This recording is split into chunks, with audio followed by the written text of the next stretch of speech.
नमस्कार। प्राइम समाचारमा स्वागत छ। म दृष्टिवाणी थेताल। म संगीता कटुवाल। सुरु गरौँ अहिलेसम्मका प्रमुख समाचारबाट। सत्ता गठबन्धनमा आबद्ध दलहरूले आजै मन्त्रालयमा भागबण्डा टुङ्गो लगाउने, मन्त्री छान्न शीर्ष नेताहरूलाई सकस। 1-2 दिनभित्रै सहमति गरेर सरकार विस्तार गर्ने तयारी।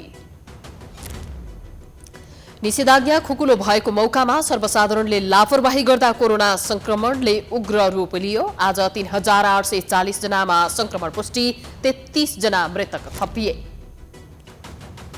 कांग्रेसको क्रियाशील सदस्यता विवाद फेरि समितिकै काँधमा, 24 घण्टामा मिलाउन निर्देशन। माओवादी छोडेका 4 नेताद्वारा सांसदमा पुनर्बहाली माग गर्दै सर्वोच्चमा रिट।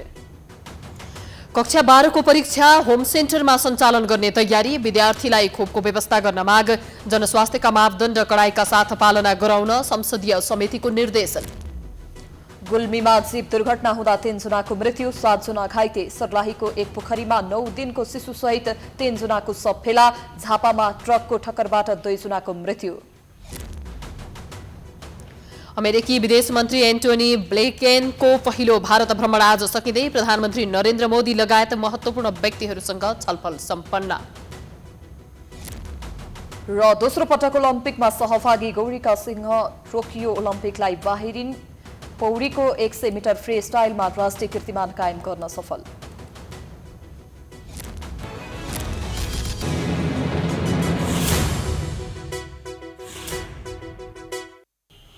अब समाचार विस्तारमा। असार 29 गते प्रधानमन्त्री नियुक्त भएका शेरबहादुर देउवाको मन्त्री परिषद उनी बाहेक अन्य 4 मन्त्री र 1 राज्य मन्त्री मात्रै रहेका छन्। आज बसेको सत्तापक्ष गठबन्धनको बैठकले तत्काल सरकार विस्तार गर्ने निर्णय गरेसँगै सरकार सहभागी दल जसपा, नेपाली कांग्रेस र माओवादी केन्द्रका सांसदहरूको दौडधोप बढेको छ। अहिले प्रधानमन्त्री देउवा, माओवादी अध्यक्ष प्रचण्ड, जसपाका अध्यक्ष उपेन्द्र यादव र एमाले नेता माधव कुमार नेपाल बीच छलफल भइरहेको छ। एक रिपोर्ट। गठबन्धनमा रहेका सबै दललाई साथ लिएर हिँड्न खोज्दा प्रधानमन्त्री नियुक्त भएको 16 दिन बित्दा समेत प्रधानमन्त्री शेरबहादुर देउवाले सरकारलाई पूर्णता दिन सकेका छैनन्। जसपाको आधिकारिकताका विषयमा निर्वाचन आयोगले फैसला सुनाएपछि बसेको गठबन्धनको पहिलो बैठकले तत्काल सरकारलाई पूर्णता दिने निर्णय गरेको छ। बुधबार बिहान बसेको सत्तापक्ष गठबन्धनको बैठकमा एमालेको माधव पक्ष सरकारमा नजाने जानकारी दिएको थियो। त्यसपछि अन्य दलले सरकारलाई तत्काल पूर्णता दिनुपर्ने दबाब दिएका कारण देउवा मन्त्री परिषद विस्तारमा छुटेका छन्। मन्त्री परिषद तत्काल विस्तार गर्ने निर्णयसँगै नेपाली कांग्रेस, माओवादी केन्द्र र जसपाका सांसदहरूले मन्त्री बन्न दौडधुप सुरु गरेका छन्। तर मन्त्रालय बाँडफाँडको जिम्मा भने शीर्ष नेतालाई दिएको छ। सम्भवतः बिहिबार साँझसम्म नै सरकारले पूर्णता पाउनेछ। अब पार्टीगत निर्णयपछि छिट्टै मन्त्री परिषद विस्तार हुने माओवादी केन्द्रका प्रमुख सचेतक देव गुरुङ बताउँछन्। अब अहिले वैधानिक रूपले तयारीको अवस्थामा भनेर भन्दाखेरि कांग्रेस र माओवादी मात्रै हो। दुईटा पार्टीले मात्रै सरकार चलाउने कुरा त होइन। सरकार चलाउने कुरा त सरकारमा सहभागी सबै दलहरूको आपसी सहमतिको आधारमा सञ्चालन गर्ने कुरा हो। त्यसकारणले गर्दाखेरि अरू कतिपय दलहरूको यो गृह कार्यमै रहेको, तयारीकै चरणमा रहेको हुनाले अहिले फाइनल नभइसकेको हुनाले त्यो उहाँहरूको समेत फाइनल हुने बित्तिकै मन्त्रीमण्डल विस्तार गर्ने, मन्त्रीमण्डलले पूर्णता पाउने प्रक्रिया सुरु हुन्छ र मन्त्रीमण्डलले पूर्णता साथै अरू कामहरू पनि त्यही रूपले अगाडि बढ्छ। विपक्षी दल एमाले बाहेक संघीय संसदमा प्रतिनिधित्व गर्ने अधिकांश सांसदलाई बुधबार सास फेर्ने फुर्सद थिएन। कांग्रेसबाट संस्थापन पक्षबाट पुष्पा भुसाल, डाक्टर नारायण खड्का, मीन विश्वकर्मा, डाक्टर डिला सङ्ग्रोला सहितका नेताहरूले मन्त्रीका लागि दाबी गरेका छन्। त्यस्तै रामचन्द्र पौडेल पक्षबाट सुजाता कोइराला, राजन केसी, तेजुलाल चौधरी, प्रमोद यादव, प्रकाश रसाइली स्नेहीको नाम चर्चामा छ। सिटौला पक्षबाट गगन थापा, उमाकान्त चौधरी र भीमसेनदास प्रधान मध्ये एकजनालाई मन्त्री बनाउनै पर्ने दबाब देउवालाई छ। त्यसैगरी माओवादी केन्द्रका अध्यक्ष पुष्पकमल दाहाल प्रचण्डले 7 प्रदेशबाट एक जना मन्त्री बनाउने नीति लिएका छन्। कर्णाली प्रदेशबाट जनार्दन शर्मा र बागमती प्रदेशबाट पम्फा भुसाल मन्त्री बनिसकेका छन्। गण्डकी प्रदेशबाट यसपटक देवेन्द्र पौडेलको नाम चर्चामा छ। स्थायी समितिमा रहेका नेताहरू मध्येबाट नारायणकाजी श्रेष्ठ, हरिबोल गजुरेल, देवेन्द्र पौडेल, देवप्रसाद गुरुङ लगायतको नाम पनि चर्चामा छ। मधेसबाट यसपटक मन्त्रीका लागि मातृका यादव, अमनलाल मोदी र शिवकुमार मण्डलको नाम अगाडि छ। महिलाबाट जयपुरी घरती, अञ्जना विसङ्खे र शशि श्रेष्ठ मध्येबाट मन्त्री हुने बढी सम्भावना छ। देउवा नेतृत्वको सरकारमा जसपाबाट अध्यक्ष उपेन्द्र यादव, महेन्द्र राय यादव, रेणु यादव, मोहम्मद इस्तियाक राई लगायतको नाम अगाडि छ। उता सरकार विस्तारसँगै सत्तापक्ष गठबन्धनले सरकारलाई सफल बनाउनको लागि गठन गरिएको कार्यदलले न्यूनतम साझा कार्यक्रम सार्वजनिक गर्ने तयारी पनि गरेको छ। संविधानको रक्षा, जनताको जीविकामा सुधार लगायतका विषयलाई समेटेर न्यूनतम साझा कार्यक्रम तयार पारिएको कार्यदल सदस्य समेत रहेका गुरुङले जानकारी दिएका छन्। समग्रतामा हेर्दाखेरि डेमोक्रेसीको रक्षा गर्ने प्रश्न, राष्ट्रियताको रक्षा गर्ने प्रश्न, जनजीविकाको सुनिश्चितता गर्ने प्रश्न नै अहिलेको चाहिँ जिम्मेवारी हो, दायित्व हो। त्यसकारणले यिनै दायित्व र जिम्मेवारीहरूलाई चाहिँ सुसङ्गत ढङ्गले पुरा गर्ने प्रक्रियामै सरकार लाग्ने हो। त्यही अनुसार दलहरूले दिने सुझावमा पनि तिनै विषयहरू नै अन्तर्निहित रहन्छन्। गठबन्धन सरकार भएकाले देउवालाई सन्तुलन मिलाएर मन्त्री चयन गर्न यसपटक निकै सहज पर्ने देखिएको छ। प्रधानमन्त्री देउवाले नजिकिदो महाधिवेशनलाई लक्षित गर्दै यसपटक मन्त्री चयनलाई प्राथमिकता दिएका छन्। तत्काल सरकारमा नजाने माधव नेपालको निर्णयले उनी अझै पनि एमालेको एकताबाट भागेका छैनन् भन्ने देखाउँछन्। साथै उनी पार्टी एकताका लागि दोस्रो पुस्ताका नेताहरूको पहललाई ठाडै नकार्न सक्ने अवस्थामा नरहेको पनि देखिन्छ। नेपाललाई गठबन्धन सरकारमा सहभागिता नजनाउन उनी पक्षका अधिकांश नेताको दबाव पनि छ। एक रिपोर्ट। एमालेका दोस्रो पुस्ताका नेताहरूले अध्यक्ष केपी शर्मा ओली र माधव नेपाल बीच टाढिएको हार्दिकतालाई सहज बनाउने प्रयास छाडेका छैनन्। सर्वोच्च अदालतले गत वर्ष फागुन 23 गते नेकपा विघटनको फैसला सुनाएसँगै एमाले विभाजन हुने अड्कल लगाउँदै आइएको छ। वरिष्ठ नेता माधव नेपालले पनि विभिन्न समयमा ओलीसँग एउटै दलमा बस्न नसक्ने अभिव्यक्ति पनि दिँदै आएका छन्। उनीहरू एक अर्कालाई तल्लो स्तरमा झरेर गाली गर्न समेत हच्किँदैनन्। तत्कालीन नेकपा दुई चिरामा बाँडिएसँगै उनीहरूले एक अर्का विरुद्ध सार्वजनिक रूपमै समाजले स्वीकार्न सक्ने जति तल्लो स्तरको गाली ओकलेका छन्।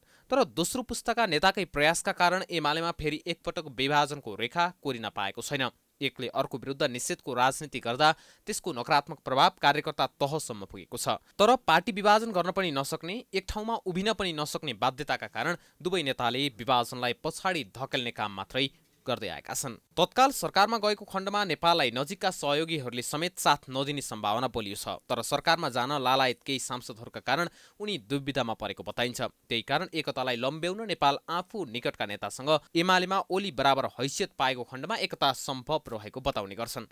अनि कहिले झलनाथ खनाल वा दोस्रो पुस्ताका कुनै नेतालाई एमालेमा दोस्रो अध्यक्ष बनाए पनि एकता गर्न सकिने धारणा राख्छन्। प्रतिनिधि सभा विघटनमा चट्टानी अडान देखाएका नेपाल अहिले फेरि ढुलमुली बन्न थालेका छन्। उता ओली पनि एक दिन नेपालको माग सम्बोधन गर्न कटिबद्ध रहेको बताउँछन् भने अर्को दिन नेपालमाथि नराम्रोसँग गालीको वर्षा गर्छन्। यसले दुवै नेतामा एकताको चाहना नरहेको प्रश्न हुन्छ। जसरी भए पनि पार्टी एक बन्नुपर्छ भनेर कसिएका नेताहरू भने नेपालको माग अनुसार सहमति बनाउने प्रयास गरिरहेका छन्। 10 बुँदे सहमतिमा धोका पाएका दोस्रो पुस्ताका नेताहरू भविष्यमा गरिने सहमतिमा नेपाल र ओलीले नै हस्ताक्षर गर्नुपर्ने धारणा राख्न थालेका छन्। दोस्रो पुस्ताका नेताहरूको दाबीलाई मान्ने हो भने उनीहरू ओली र नेपाललाई मान्ने हुने सहमतिको नजिक पुगेका छन्। साथै उनीहरू सहमतिको खाका तयार भएपछि ओली र नेपाल बीच एकल वार्ता गराउने प्रयासमा पनि जुटेका छन्। तर जे भने पनि दोस्रो पुस्ताका नेताहरू एमाले एकताप्रति जति इमान्दार देखिएका छन् त्यति नै इमान्दारिता ओली र नेपालले देखाउन सकेका छैनन्। सरकारमा सामेल गठबन्धनको अघिल्लो बैठकमा आफै सहभागी भएका नेपाल बुधबार भने गठबन्धनको बैठकमा सामेल भएनन्। एकताका लागि प्रयास गरिरहेका नेताहरूकै आग्रहमा उनी त्यो बैठकमा सहभागी भएनन्। तर शीर्ष नेताहरूको गोप्य बैठकमा भने पुगेका छन्। यसले उनी सरकारमा पनि आफ्नो पकड नगुमोस् भन्ने चाहनामा रहेको प्रश्न हुन्छ। वास्तवमा ओली र नेपालले तुच्छ बोली र शक्तिको असीमित चाहनामा लगाम कस्ने हो भने एमाले एकताका लागि सहज वातावरण बन्न सक्छ। अन्यथा दोस्रो पुस्ताका नेताहरूले हस्तक्षेप नगरेसम्म एमाले एकता सम्भव देखिँदैन। कोरोना संक्रमणको ग्राफ निरन्तर उकालो लाग्दै गएको छ। केही दिन यताको तथ्याङ्क हेर्दा कोरोना संक्रमणबाट मृत्यु हुनेको संख्या पनि बढेको देखिएको छ। पछिल्लो 24 घण्टामा मात्रै देशभर 3840 जनामा कोरोना संक्रमण पुष्टि भएको छ। 33 मृतक थपिएका छन् भने 1993 जना निको भएका छन्। अहिले सक्रिय संक्रमितको संख्या बढेर 29,444 पुगेको छ। एक रिपोर्ट। नेपालमा कोरोना संक्रमणको संख्या फेरि बढ्न थालेको छ। बुधबार 24 घण्टामा 10,886 पीसीआर र 4,922 जनाको परीक्षण गर्दा पीसीआर परीक्षणमा 2,634 र एन्टिजेन परीक्षणमा 1,206 जनामा संक्रमण पुष्टि भएको हो। यो कुल परीक्षणका आधारमा संक्रमण पुष्टि हुने दर 24.2% हो। संक्रमित मध्ये काठमाडौँ उपत्यकामा मात्रै 859 जना रहेका छन्, जसमध्ये काठमाडौँ जिल्लामा 559 जना, भक्तपुरमा 95 र ललितपुरमा 206 जनामा नयाँ संक्रमण पुष्टि भएको छ। यसअघि मंगलबार देशभर 3,879 जनामा संक्रमण पुष्टि भएको थियो भने 20 जनाको मृत्यु भएको थियो। पछिल्ला दिनमा उपत्यकामा पनि कोरोना संक्रमण उकालो लाग्दै गएको छ। बुधबार भेटिएका संक्रमितसँगै नेपालमा अहिलेसम्म पीसीआर विधिबाट 6,88,307 जनामा कोरोना पुष्टि भएको छ भने एन्टिजेनबाट गरिएको परीक्षणमा 58,350 जनामा कोरोना संक्रमण पुष्टि भएको छ। 15,808 नमुनाहरू परीक्षण गरेको मध्ये 3,840 संक्रमण पुष्टि भएको अवस्था छ। 24 घण्टामा हामीले हेऱ्यौँ भने डिस्चार्ज हुनेहरूको संख्या, संक्रमण मुक्त हुनेहरूको संख्या 1993 जना छ। त्यसमध्ये हामीले संक्रमण भएका व्यक्तिहरू जो पुष्टि हुनुभएको थियो त्यसमध्ये यो आज 24 घण्टामा 33 जनाको दुःखद निधन भएको तथ्याङ्क हामीसँग प्राप्त भएको छ। त्यस्तै गरी काठमाडौँ उपत्यकाभित्र संक्रमितहरूमध्ये हेऱ्यौँ भने भक्तपुरमा 94 जना हुनुहुन्छ 24 घण्टाभित्रको, ललितपुरमा 206 जना र काठमाडौँमा 559 जना हुनुहुन्छ। यसरी 859 जना काठमाडौँ उपत्यकाभित्रको हुनुहुन्छ। संक्रमणबाट मुक्त भएर 1,993 जना बुधबार घर फर्किएका छन्। हालसम्म कोरोना मुक्त हुनेको संख्या 6,49,074 पुगेको छ। कोरोनाका कारण थप 33 जनाको निधन भएको छ। कोरोनाबाट अहिलेसम्म 9,791 जनाको मृत्यु भएको छ। मन्त्रालयका अनुसार सबैभन्दा धेरै संक्रमण दर गण्डकी प्रदेशमा 62% देखिएको छ। यो भनेको हरेक 3 जनाको परीक्षण गर्दा 2 जनामा संक्रमण देखिनु भनेको हो। प्रदेश 1 मा कुल परीक्षण गरिएका मध्ये 27.5% मा कोरोना देखिएको मन्त्रालयले जनाएको छ। प्रदेश अनुसार हेऱ्यौँ भने संक्रमण पुष्टि हुने दरमा गण्डकी प्रदेशको संक्रमण परीक्षण गरेमध्ये हरेक 3 जना मध्ये 2 जनाको जस्तो संक्रमण पुष्टि भएको अवस्था देखिन्छ। परीक्षण गरेमध्येको 62% व्यक्तिहरू संक्रमण पुष्टि भइराख्नु भएको अवस्था छ गण्डकी प्रदेशमा।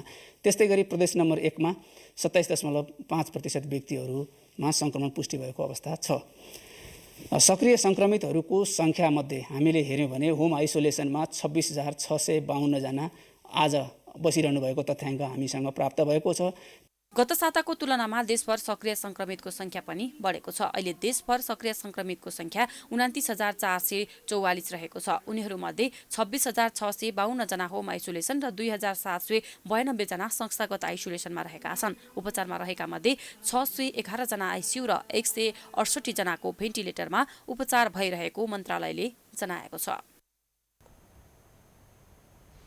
साउन 7 गते यता निषेधाज्ञा खुकुलो भएसँगै बजारमा मानिसको भिडभाड र सडकमा राजनीतिक गतिविधि बढ्न थालेको छ। सर्वसाधारण कोरोनाको दोस्रो लहरमा भोगेको पीडालाई बिर्सिए चाहिँ गर्दैछन्, जसले गर्दा लकडाउन खुलेको झण्डै 3 सातापछि संक्रमण दर उच्च हुन थालेको छ। एक रिपोर्ट। स्वास्थ्य तथा जनसङ्ख्या मन्त्रालयले असार 30 गते देशभरिबाट सङ्कलन गरेको 47 वटा नमुना जिन सिक्वेन्सिङका लागि भारत पठाउँदा सबै नमुनामा डेल्टा भेरिएन्ट भेटिएको छ। त्यसमध्ये 3 वटामा डेल्टा प्लस म्युटेन्ट देखिएको छ। हालसम्म नेपालमा बढी संक्रमक मानिने अल्फा, डेल्टा र कप्पा भेरिएन्ट भेटिएको छ। मन्त्रालयले सर्वसाधारण समक्ष जनस्वास्थ्यको मापदण्ड पालना गर्न र सम्भावित तेस्रो लहरको चुनौतीको सामनाका लागि तयारी गर्न आग्रह गरेको छ। शहर बजारमा बढ्दो भिडभाडलाई हेर्ने हो भने सर्वसाधारणले कोरोनाको दोस्रो लहरले दिएको पीडालाई चटक्कै बिर्सिएको जस्तो देखिन्छ। भिडभाडजन्य क्रियाकलापहरू सामान्य अवस्थामा जस्तै देखिन्छ। मास्क प्रयोग गर्नेको संख्या कम हुँदै गएको छ। हात धुने र सेनिटाइजरको प्रयोग गर्ने पनि कम हुँदै गएको छ। सरकारले कोरोना महामारीको तेस्रो लहर आउन सक्ने लगभग निश्चित गरिसक्दा समेत सम्भावित जोखिमलाई कम गर्न सबैभन्दा पहिले सर्वसाधारणले नै तयारीमा जुट्नुपर्ने देखिन्छ। त्यही भएर अब मेन कुरा त पब्लिकले नै हेरिदिनु पर्यो होइन। सरकार जति भने पनि हेर्ने त मान्छेहरूले नै, हामी पब्लिकले नै हो।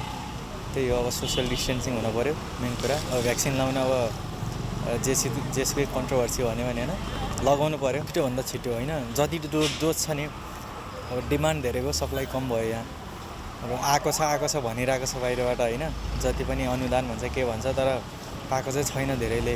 त्यही भएर अब त्यो बुथहरू बनाएर जतिसक्दो छिटो होइन यो थर्ड वेभभन्दा पहिला नै गर्नु पर्यो, होइन भने त एकदमै गाह्रो पर्छ। कोरोना महामारीको पहिलो लहरमा लकडाउन खुलेपछि सर्वसाधारणले जे जति गल्ती गरे पनि अहिले त्यही गल्ती दोहोऱ्याउँदै गएका छन्। यो नै संक्रमण बढ्नुको मुख्य कारण रहेको जनस्वास्थ्य विज्ञ रविन्द्रनाथ पाण्डे बताउँछन्। पछिल्लो दिनमा संक्रमणको संख्या बिस्तारै उकालो लाग्दै गर्दा फेरि ज्यानमारा कोरोना भाइरसका कारण आगामी दिनमा थप चुनौतीपूर्ण बन्न सक्ने डाक्टर पाण्डे बताउँछन्। महामारीलाई फैलिन नदिने हो भने सरकार मात्र नभएर जनता पनि सजग हुनुपर्नेमा जोड डाक्टर पाण्डेको छ। आम जनसमुदायले हामीले पोहोरको चाहिँ जुन हामीले चाहिँ दोस्रो लहरको मार खेप्नु पर्यो त्यसलाई हामीले बिर्सिसक्यौँ र अहिले पनि तपाईँले हेर्नुहुन्छ भने मान्छेले खोप लाउन इन्ट्रेस्टेड छैन। त्यस्तै अब जनस्वास्थ्यको मापदण्ड पालनापट्टि जति जिम्मेवारी हुनुपर्ने हो त्यो चाहिँ सचेत वर्गमा पनि त्यो जिम्मेवारी पाइएको छैन। गृह मन्त्रालयले अलिकति कडाइ गरेन भने यो चाहिँ दोस्रो लहर नै तेस्रो लहरको रूपमा चाहिँ यही बढेर जुन हामीले इस्टिमेट गरेको टाइमभन्दा छिटो पनि बढ्न सक्छ। संक्रामक रोग विशेषज्ञ डाक्टर शेरबहादुर पुनले जोखिम कायमै रहेको अवस्थामा निषेधाज्ञा खुकुलो भएको हुँदा स्वास्थ्यको मापदण्डको पालना लापरवाही भएको कारण संक्रमण बढेको बताउँछन्। संक्रमण बढ्नुमा सर्वसाधारण मात्र नभएर राजनैतिक दल र विद्यार्थी संघ संगठन पनि दोषी रहेको उनको आरोप छ। डेल्टा र डेल्टा प्लस भेरिएन्टले यसअघि संक्रमणबाट बचेका व्यक्तिलाई जोखिममा पार्न सक्ने उनको धारणा छ। यो जुन जमघट अथवा मान्छेहरू जुन बाहिर निक्लिरहेछ अहिले होइन, अनि जमघट पनि बढ्दै गइरहेछ।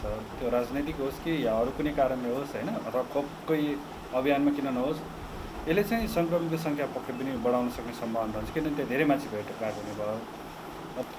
अहिलेको भेरिएन्टहरू कसैलाई सङ्क्रमण हुन बाँकी रहेछ भने त्यो सङ्क्रमित हुने सम्भावना चाहिँ बढ्दै नै जान्छ। किन भन्दा उनीहरू चाहिँ निरन्तर रूपमा यदि व्यवस्था गर्यो भने चाहिँ सङ्क्रमित हुन सक्ने सम्भावना चाहिँ रहन्छ। दोस्रो लहरको महामारीका बेला नागरिकले स्वास्थ्यको पहुँचमा जति अभाव झेल्नु पर्यो, आगामी दिनमा त्यस्तो नहोस् भन्नका लागि न सरकारले नै तदारुकता देखाएको छ, न त नागरिकहरू नै सचेत बन्न सकेका छन्। कोरोनाको तेस्रो लहर आउने निश्चित जस्तै छ। यस्तो अवस्थामा सरकार र नागरिकले आफूले गर्नुपर्ने पहलमा कमी हुन नदिनु नै बुद्धिमानी ठहर छ। प्राइम टाइम्स टेलिभिजनका लागि क्यामेरामा राधिका श्रेष्ठका साथमा सृजना कार्कीको रिपोर्ट। समाचारको सिलसिला जारी छ, हामी विश्रामपछि आउँछौँ।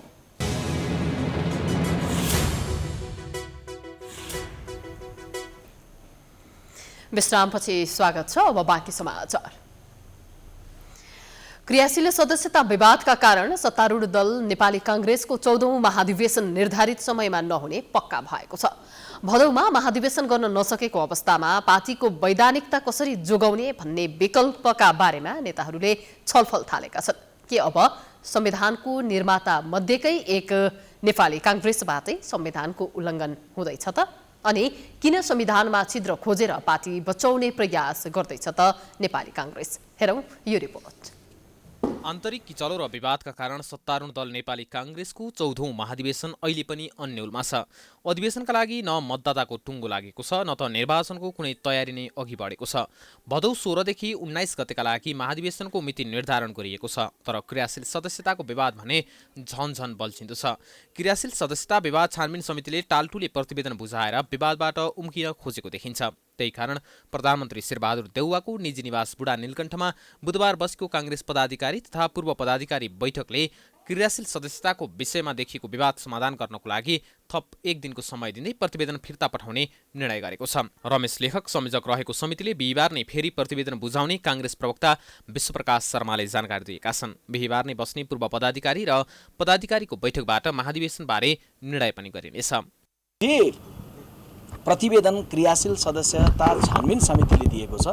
छानबिन समितिका सदस्य साथीहरूले नै उहाँहरूले नै फेरि भोलि दिउँसोसम्म जे अधुरो रहेका विषयहरू छन्, जे सम्बोधन गर्नुपर्ने समाधान गर्नुपर्ने विषयहरू छन्, उहाँहरूले नै हेर्ने गरी पार्टीको आजको बैठकले उहाँहरूलाई फेरि जिम्मेवारी दिएको छ।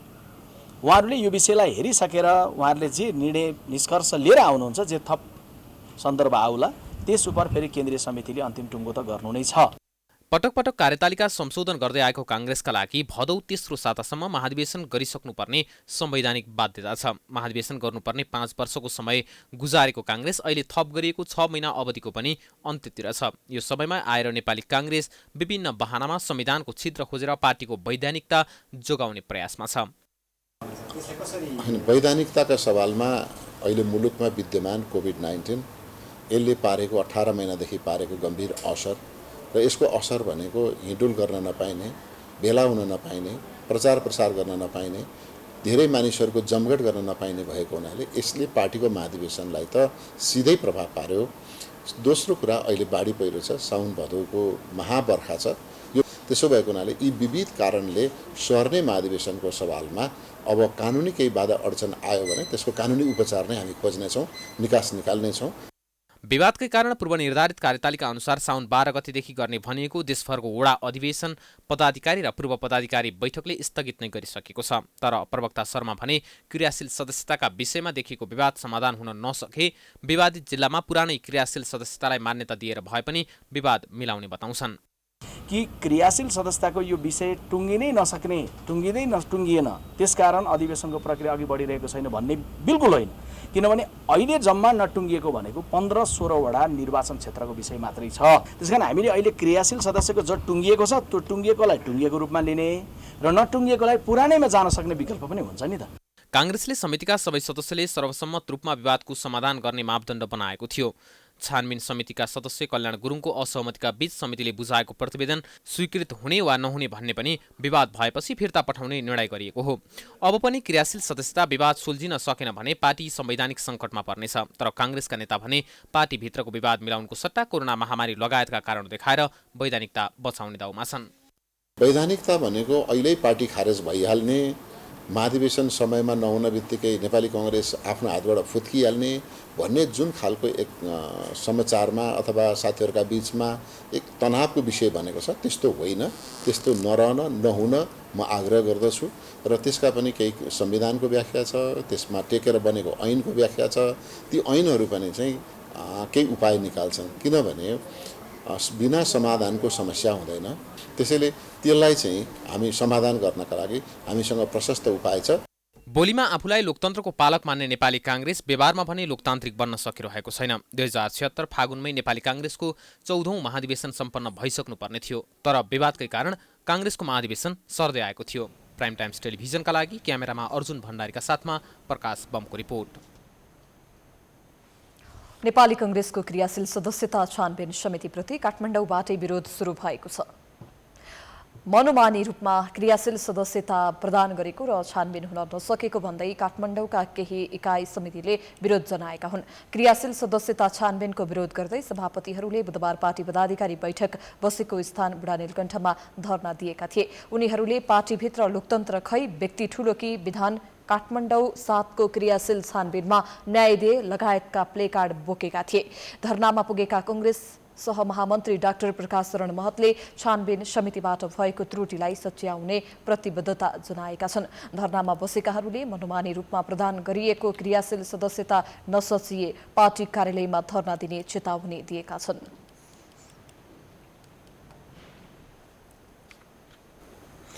नेकपा माओवादी केन्द्रबाट एमाले प्रवेश गरेका 4 नेताले सांसद पदमा पुनर्बहालीको माग गर्दै सर्वोच्च अदालतमा रिट दायर गरेका छन्। नेताहरू टोपबहादुर रायमाझी, लेखराज भट्ट, प्रभु शाह र गौरीशंकर चौधरीले आफूहरूलाई सांसद पदमा पुनर्बहाली गर्न माग गर्दै बुधबार सर्वोच्चमा रिट दर्ता गरेका हुन्। फागुन 23 गतेको सर्वोच्च अदालतको फैसलाले नेकपा विघटन गरी एमाले र माओवादी केन्द्र अस्तित्वमा आएपछि उनीहरू माओवादी छोडेर एमाले प्रवेश गरेका थिए। तर टोपबहादुर रायमाझीले आफू नेकपा एमाले प्रवेश नगरेको दावी गरेका छन्। बुधबार दायर गरेको रिटमा रायमाझीले आफू एमालेमा प्रवेश नगरेको दावी गरेका हुन्।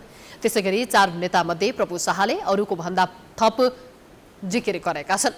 उनले आफू एमाले र माओवादी केन्द्रको साझा घोषणापत्र र साझा उम्मेद्वार भएर प्रतिनिधि सभा सदस्य निर्वाचित भएकाले कुनै पार्टीको नेताले आफ्नो पार्टी त्याग गरेको आरोप लगाएकै भरमा पद रिक्त नहुने जिकिर गरेका छन्। एमाले प्रवेश गरेपछि माओवादी केन्द्रले उनीहरूलाई कारबाही गर्दै सांसद पदबाट पदमुक्त गरेको थियो। सांसद पदबाट मुक्त भएको 3 महिनापछि उनीहरूले पुनर्बहालीको माग गर्दै सर्वोच्च अदालतमा रिट दर्ता गरेका हुन्।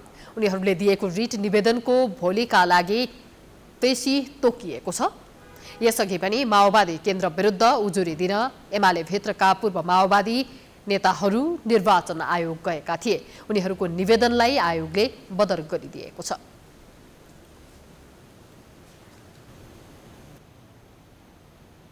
मुलुकको राजनीतिले विभिन्न कोल्टे फेर्दा नेकपा एमाले फुटको संघारमा छ भने जनता समाजवादी पार्टी त 2 टुक्रामै विभाजित भइसकेको छ।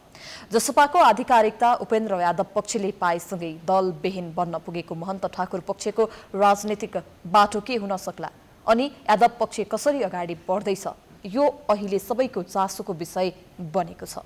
एक रिपोर्ट।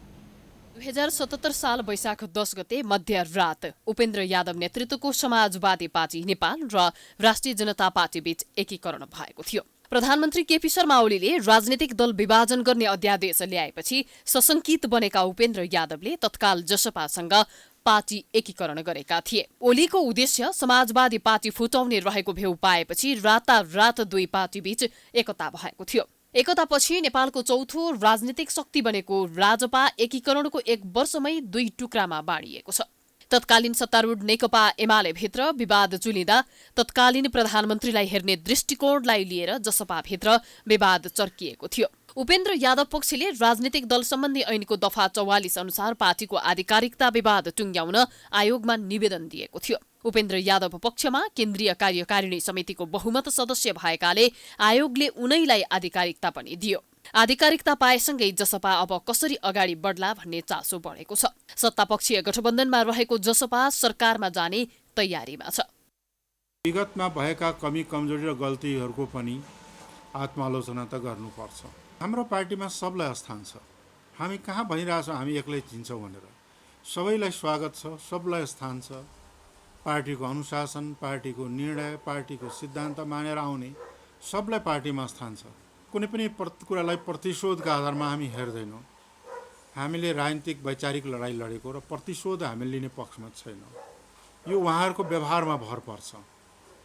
उहाँहरूले राम्रो व्यवहार गर्नुभयो भने हामीले चाहिँ के छ भने उहाँहरूलाई प्रतिशोधको रूपमा व्यवहार गर्नु जरुरी छैन। महन्त पक्षले आत्मआलोचना गरेर आए पार्टीमा स्थान दिने यादवको भनाइ छ। प्रतिशोधको भावनाले उनीहरूमाथि व्यवहार नगर्ने तर महन्त पक्षको व्यवहार अनुसार आफू अगाडि बढ्ने चेतावनी पनि यादवको रहेको छ। उता दलविहीन बनेको महन्त पक्ष भने आफूले कुनै गल्ती नगरेको दावी गर्छन्। उनीहरू अझै निर्वाचन आयोगको निर्णय प्रति असन्तुष्ट छन्। बुधबार नै त्यो निर्णयका विरुद्ध सर्वोच्चमा जाने अथवा नयाँ पार्टी गठन गर्ने भन्ने विषयमा उनीहरू कानून व्यवसायीसँग छलफलमा जुटेका थिए। तो आधिकारिकता दिने विषयको प्रक्रिया नै गलत हो भनिकन हाम्रो सर्वोच्च अदालतमा एउटा रिट पनि पढिराखेको छ, जसको 15 गते सुनवाई हुनेछ। अर्को कुरो अहिले जुन निर्णय गरे त्यो निर्णय पनि आपसमा विरोधाभास छ, कानुन अनुरूपको छैन। त्यसकारण त्यो रिटमाथि पनि हामी सोच्दैछौँ सर्वोच्च अदालत जाने कि भन्ने कुराको एउटा हाम्रो विचार छ। त्यसपछि पार्टी खोल्ने जुन कुरा हो, पार्टी विहीन त राजनीति हुँदैन। कुनै न कुनै पार्टी हामीले खोल्नै पर्छ, खोलेर राजनीति गर्छौँ। यादव पक्षले आधिकारिकता पाइसकेपछि पहिलो बैठकबाट लुम्बिनी प्रदेश सभामा निर्वाचित 3 जना सांसदलाई कारबाही गरिसकेको छ। तर तत्काल संघीय सांसदलाई कारबाही गर्ने मनस्थितिमा भने छैन। कोरोना महामारीले प्रभावित कक्षा 11 को परीक्षा कसरी सञ्चालन गर्ने भन्नेमा बहस सुरु भएको छ। संसदीय समितिमा स्वास्थ्य मापदण्ड पालना गराएर परीक्षा सञ्चालन गर्नुपर्ने सुझाव दिइएको छ। राष्ट्रिय परीक्षा बोर्डले पनि तयारी गरिरहेको जनाएको छ। एक रिपोर्ट। कक्षा 12 को परीक्षा जनस्वास्थ्यका मापदण्ड प्रयोग गरेर मात्र सञ्चालन गर्न संसदीय समितिले सरकारलाई निर्देशन दिएको छ। सिंहदरबारमा बुधबार बसेको प्रतिनिधि सभा अन्तर्गतको शिक्षा तथा स्वास्थ्य समितिले कोभिड-19 को संक्रमणका बीचमा कक्षा 12 लगायत अन्य परीक्षा सञ्चालन र स्वास्थ्य मापदण्ड विषयक छलफलमा जनस्वास्थ्यका मापदण्ड पूरा गरेर मात्र परीक्षा सञ्चालन गर्न निर्देशन दिएको हो। केन्द्रमा चिकित्सक, नर्स र औषधिको व्यवस्था गरेर मात्र परीक्षा सञ्चालन गर्नुपर्ने समिति सभापति जयपुरे घरतीले बताइन्। परीक्षार्थीलाई महामारीबाट जोगाउन जनस्वास्थ्य सम्बन्धी मापदण्ड लागू गरी परीक्षा सञ्चालन गर्नुपर्ने उनको भनाइ छ। विद्यार्थीहरूलाई परीक्षामा बस्नुभन्दा पहिला परीक्षणको व्यवस्था गर्नुपर्छ र परीक्षण व्यवस्था गरिसकेपछि कोभिड संक्रमित भएको विद्यार्थीहरूलाई मलाई लाग्छ बोर्डले एउटा डिसिजन गरेको छ पछि परीक्षा गर्ने। संक्रमित भएको विद्यार्थीहरू जो कोही त ज्वरो पनि आउँदैन परीक्षा दिन सक्छन्, त्यसलाई छुट्टै बसालेर त्यही पनि कुनै ठाउँ बनाएर परीक्षा दिने व्यवस्था चाहिँ गरोस्। बैठकमा राष्ट्रिय परीक्षा बोर्डका सदस्य सचिव दुर्गाप्रसाद अर्यालले विद्यार्थीलाई संक्रमणबाट जोगाउन छुट्टै होम सेन्टरको व्यवस्था गरिएको र अहिलेको परीक्षामा सहभागी हुन नसकेका संक्रमित विद्यार्थीले पछि पनि परीक्षा दिन पाउने जानकारी दिए। एउटा विद्यार्थीले एउटा विषय भन्दा दिँदैन, त्यसले गर्दा त्यही अनुसार नदोहोरिने गरी एउटै दिन दुईटा परीक्षा नहुने गरी नै परीक्षा सङ्गीताले प्रकाशित गरेका छौँ। कक्षा 8 को आधारभूत अन्त्यको परीक्षा पालिका लेभलमा सञ्चालन छ र 753 पालिकाले 753 किसिमले सञ्चालन गरेको 753 किसिमले प्रमाणीकरण गरेको अवस्था छ भने त्यसलाई कसरी एकता काम गर्न सकिन्छ त्यो विषयमा पनि राज्य परीक्षा बोर्डले एउटा कार्यले निर्माण गरेको मन्त्रालयबाट जारी भएको छ। बैठकमा समिति सदस्य तथा पूर्व शिक्षा मन्त्री गिरिराजमणि पोखरेलले भौतिक उपस्थितिमा परीक्षा सञ्चालनका लागि शिक्षक र विद्यार्थीलाई खोप उपलब्ध गराउनुपर्ने जोड दिए। यो भ्याक्सिनको जो कुरा छ नि, यो चाहिँ विद्यार्थीहरूलाई भ्याक्सिन दिनेसँग पछिल्ला भएका रिसर्चको आधारमा भ्याक्सिन स्कुलसम्म नपुर्याइकन टिचरहरूलाई नदिइकन हामी चाहिँ समग्रतामा चाहिँ त्यो फेस टु फेस पद्धतिमा जान सक्दैनौँ। समिति सदस्य विद्या भट्टराईले विद्यार्थीलाई भिडभाड नगरिकन परीक्षा दिन पाउने वातावरण बनाउनु पर्ने आवश्यकता औल्याइन्। स्वास्थ्य मापदण्डलाई कडाइका साथ पालना गर्छौँ भनेका कुरालाई हामीले अनुगमन गरेका छौँ कि छैनौँ, त्यो अनुगमन हामी मिडिया मार्फत पनि गर्न सक्छौँ। त्यो मिडियासँगको कोअर्डिनेसनमा हामीले अनुगमन प्रणालीलाई विकास गर्यो भने मलाई लाग्छ हामीले बोलेको कुरा व्यवहारमा लागू भएको छ कि छैन भन्ने कुरालाई मापन गर्न सजिलो होला। यता शिक्षाविदहरूले भने आवश्यकता अनुसार प्रविधिको प्रयोग गर्ने कुरा सकारात्मक भएको प्रतिक्रिया दिएका छन्। शिक्षाविद प्राध्यापक डाक्टर विद्यानाथ कोइरालाले अहिलेको परिस्थितिमा होम सेन्टर उचित विकल्प भएको बताए। मेरो विषयमा चाहिँ के हो भनेदेखि विकल्प नभएर गरेका तरिकाहरू हुन्। त्यसो भनेपछि अब बे ठिक छ भन्ने ठाउँ रहेन, किनभने अहिलेको निम्ति परिस्थिति त्यही हो। अझ म त के सोच्छु भने त्योभन्दा पनि पर जानुपर्छ भन्ने हो, किनभने विद्यार्थीलाई अनुसन्धानमुखी बनाउनुपर्छ, व्यवहारिक बनाउनुपर्छ, जीवनमुखी बनाउनुपर्छ भन्ने आदर्श मान्ने हो भने। बोर्डका अनुसार करिब 4 लाख विद्यार्थी कक्षा 12 को परीक्षामा सहभागी हुँदैछन्। बोर्डले यही साउन 31 गतेदेखि कक्षा 12 को परीक्षा भौतिक उपस्थितिमा सञ्चालन गर्ने जनाएको छ। गुल्मीमा जीप दुर्घटना हुँदा 3 जनाको घटनास्थलमै मृत्यु भएको छ। चन्द्रकोट गाउँपालिकाबाट सदरमुकाम तमघास जाने क्रममा मुसिकोट नगरपालिका 4 मा लु 1J4559 नम्बरको जीप दुर्घटना भएको हो। दुर्घटनामा परि 3 जनाको घटनास्थलमा मृत्यु भएको प्रहरीले जनाएको छ। मृत्यु हुनेमा चन्द्रकोट गाउँपालिका 4 का तेजेन्द्र थापा र वडा नम्बर 5 हरेवाका रेशम कार्की रहेका छन्। मृतक एक महिलाको शनाखत हुन बाँकी रहेको जिल्ला प्रहरी कार्यालय गुल्मीले जनाएको छ। जीपमा 10 जना सवार भएको बुझिएको छ। दुर्घटनामा 7 जना घाइते भएका छन्। घाइतेहरूको जिल्ला अस्पतालमा उपचार भइरहेको छ। जीप सडकबाट 500 मिटर तल खसेको र दुर्घटनाको बारेमा अनुसन्धान भइरहेको जिल्ला प्रहरी कार्यालयले जनाएको छ।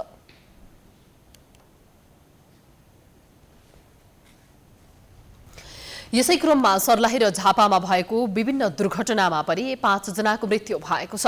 सर्लाहीको ब्रह्मपुरी गाउँपालिका 3 स्थित भेल्हीको एक पोखरीमा 9 दिनको शिशुसहित 3 जनाको शव फेला परेको छ। स्थानीय सञ्जीव कापडकी 26 वर्षीय श्रीमती रिकेवा देवी र उनका 18 महिनाकी छोरी रमा र 9 दिनका छोराको शव पोखरीमा फेला परेको प्रहरीले जनाएको छ। रिकेवा देवी नाबालक छोराछोरी सहित घरबाट निस्किएकी थिइन्। तीनैजनाको शव बुधबार बिहान सूर्यवंश चौधरीको निजी पोखरीमा स्थानीयले देखेपछि प्रहरीलाई खबर गरेका थिए। श्रीमती र बच्चा खोज्न भनेर घरबाट निस्किएका रिकेवा देवीका श्रीमान सञ्जीव पनि सम्पर्कमा नआएको प्रहरीले बताएको छ। उता पूर्व पश्चिम राजमार्ग अन्तर्गत झापाको दमक नगरपालिका 4 स्थित चिया दोकान सडक खण्डमा ट्रकको ठक्करबाट मोटरसाइकलमा सवार 2 जनाको मृत्यु भएको छ। मृत्यु हुनेमा कनकाई नगरपालिका 3 का होटल व्यवसायी 43 वर्षीय पूर्णबहादुर विष्ट र उनकी श्रीमती 36 वर्षीय भीमा विष्ट रहेको जिल्ला प्रहरी कार्यालय झापाले जनाएको छ। मृतक दम्पति सुरुङ्गा स्थित होटल हेभनका सञ्चालक रहेको बुझिएको छ। निरन्तर वर्षाका कारण मनसुनको प्रभाव सुरु हुन अगावै मनाङ जिल्लामा बाढी पहिरोले ताण्डव मचाउन थालिसकेको थियो। जेठ 14 गतेदेखि पटक पटक आएको बाढी र पहिरोका कारण अधिकांश बस्ती तथा भौतिक संरचनामा क्षति पुग्दा जनजीवन नै कष्टकर बनेको थियो। एक रिपोर्ट।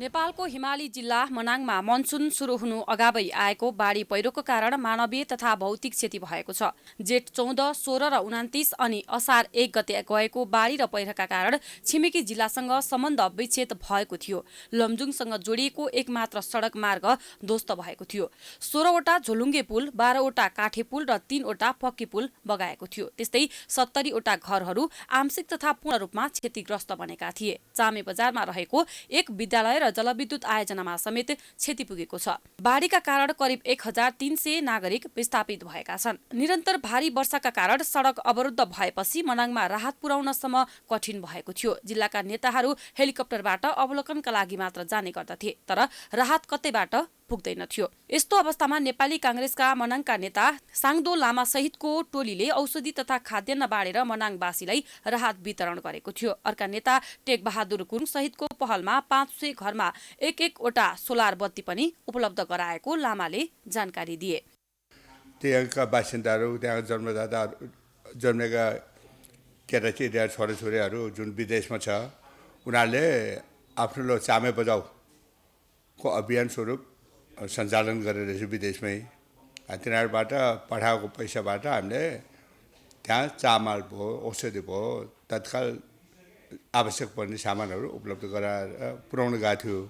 हामी त्यो जुन 1 गते गएपछि हामी 7 गते गए। उता निरन्तर वर्षाका कारण मर्स्याङ्दी नदी नजिक रहेको किसान गाउँका करिब 30 वटा घर जोखिममा छन्। समयमा नै त्यो बस्तीमा रहेका परिवारलाई अन्यन्त्र सार्न सकेको खण्डमा मानवीय क्षति कम हुने सरकारवाला बताउँछन्। सरकार तथा सम्बन्धित निकायले जोखिममा रहेका स्थानहरू पहिचान गरी तरबार तथा बस्ती स्थानान्तरणका कामहरूलाई तीव्रता दिन जरुरी देखिन्छ। समाचारको सिलसिला अझै जारी छ। हामी विश्रामपछि आउँछौँ।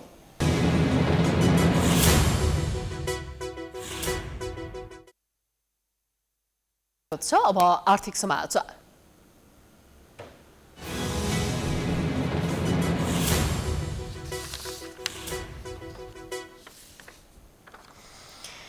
शेयर बजार सूचक नेप्सेले बुधबार 3100 बिन्दुलाई पार गरेर फर्किएको छ। नेप्सेको यो अङ्क अहिलेसम्मकै उच्च हो। 3100 बिन्दुभन्दा तल आए पनि सूचक दोहोरो अङ्कले बढेको हो। बुधबार नेप्से सूचक 15.30 अङ्कले बढेर 3094.95 बिन्दुमा पुगेको छ भने सेन्सिटिभ सूचक 0.02 अङ्कले मात्रै बढेको छ। बुधबार कारोबार रकममा भने सामान्य गिरावट आएको देखिन्छ। मंगलबार 15 अर्ब माथिको शेयर कारोबार भएकोमा बुधबार कारोबार रकम 13 अर्बमा झरेको छ। बुधबार 13 अर्ब 29 करोड 19,54,535 रुपैयाँको 2 करोड 81,70,172 किता शेयर कारोबार भएको छ। बुधबार होटल र बीमा कम्पनीहरूमा लगानीकर्ताको बढी आकर्षण देखिएको छ। बुधबार कारोबारमा आएका 13 वटा उपसमूहमध्ये 9 उपसमूहको सूचक सकारात्मक देखिएको छ भने बाँकी 4 उपसमूहको सूचक नकारात्मक देखिएको छ।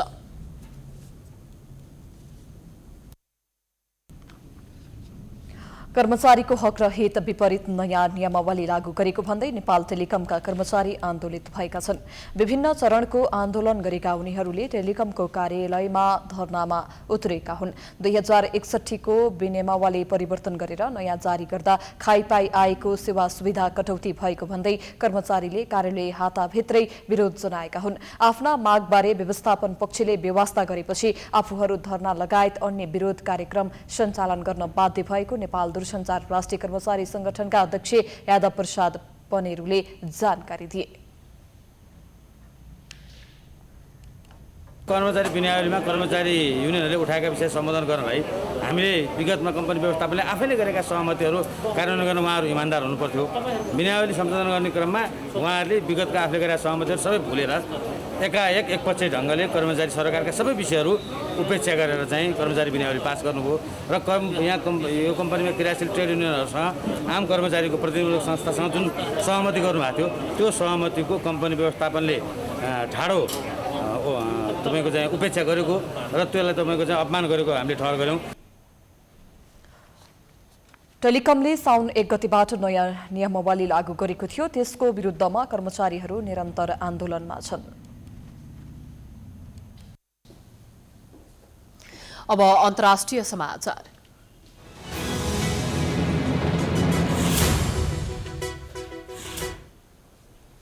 अमेरिकी विदेश मन्त्री एन्टोनी ब्लिंकेन पहिलो भारत भ्रमणको सिलसिलामा आज राजधानी दिल्ली पुगेका छन्।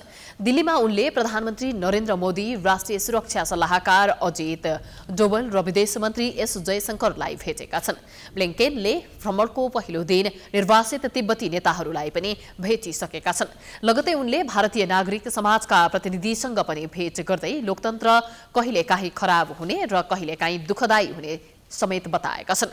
आजै भारतीय समकक्षी जयशंकरसँग द्विपक्षीय चासोका विषयमा छलफल भएको छ भने अमेरिकी विदेश मन्त्रालयले विज्ञप्ति जारी गर्दै भारत भ्रमणका क्रममा ब्लिंकेनले मोदी र जयशंकरसँग कोभिड-19 महामारी रोकथाम, इन्डो पेसिफिक इन्गेजमेन्ट, क्षेत्रीय सुरक्षा, लोकतान्त्रिक मूल्य र जलवायु परिवर्तनबारे छलफल गर्ने जनाएको छ।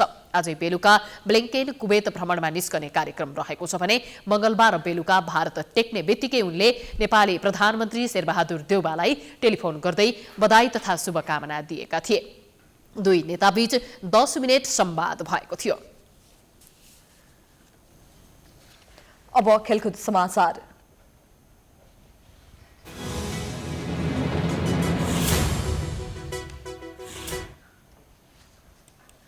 दोस्रो पटक ओलम्पिकमा सहभागिता जनाएकी नेपालकी गौरिका सिंह टोकियो ओलम्पिकबाट बाहिरिए पनि पौडीको 100 मिटर फ्री स्टाइलमा नयाँ राष्ट्रिय कीर्तिमान कायम गर्न सफल भएकी छन्।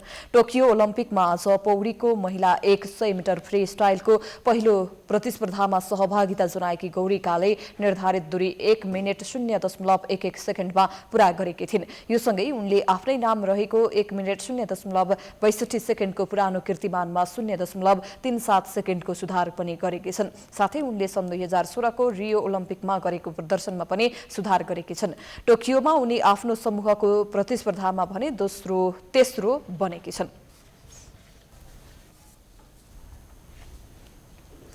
यो सँगै हामी समाचारको अन्त्यमा आइपुगेका छौं। जाँदा जाँदै प्रमुख समाचार पुनः एकपटक।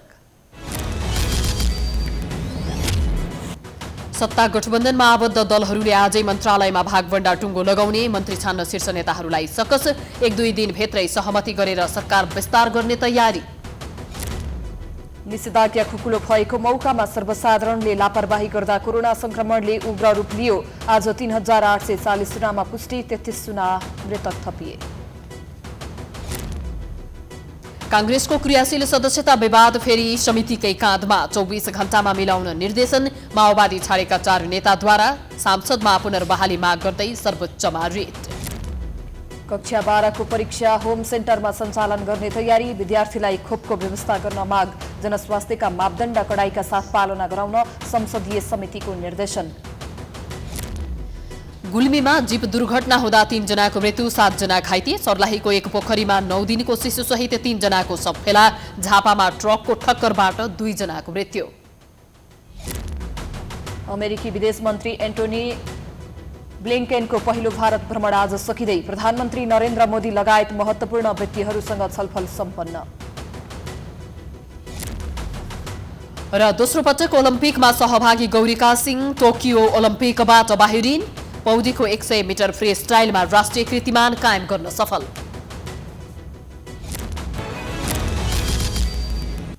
समाचार अहिलेलाई सकियो। यसपछिको प्रस्तुति जनता जान्न चाहन्छन् ऋषि धमलाको साथमा। हेर्दै गर्नुहोला प्राइम टाइम्स टेलिभिजन। नमस्कार।